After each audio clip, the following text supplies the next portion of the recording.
Filamu ya Locked ni tamthilia ya kusisimua ya kisaikolojia kutoka Marekani iliyoongozwa na David Yarovesky na kuandikwa na Michael Arlen Ross.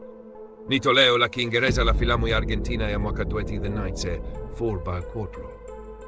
Filamu hii inawashirikisha Bill Skarsgård kama Eddie Barish, mwizi mdogo wa magari, na Anthony Hopkins kama William, daktari tajiri mwenye hamu ya kulipiza kisasi.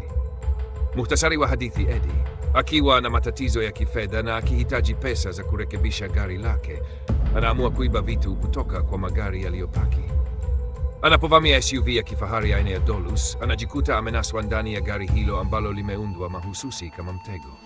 William, mmiliki wa gari hilo, anamtazama Eddie kupitia kamera zilizofichwa na kumtesa kwa njia mbalimbali, ikiwa ni pamoja na mshtuko wa umeme kupitia viti, mabadiliko ya joto kali na muziki wa kero.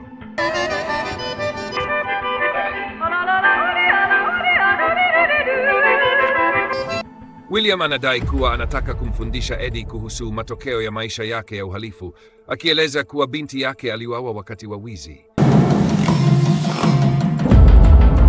Eddie anajaribu kutoroka kwa kutumia mbinu mbalimbali, ikiwa ni pamoja na kujaribu kufikia mfumo wa umeme wa gari, lakini juhudi zake zinaonekana kuwa bure. Katika hali ya kukata tamaa, Eddie anagundua kuwa ameshinda tiketi ya bahati nasibu, lakini bado yuko katika hatari kubwa.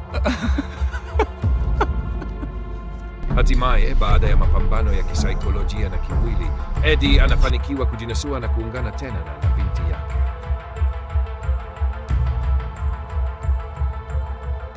Wahusika wakuu: Bill Skarsgård kama Eddie Barish kama William,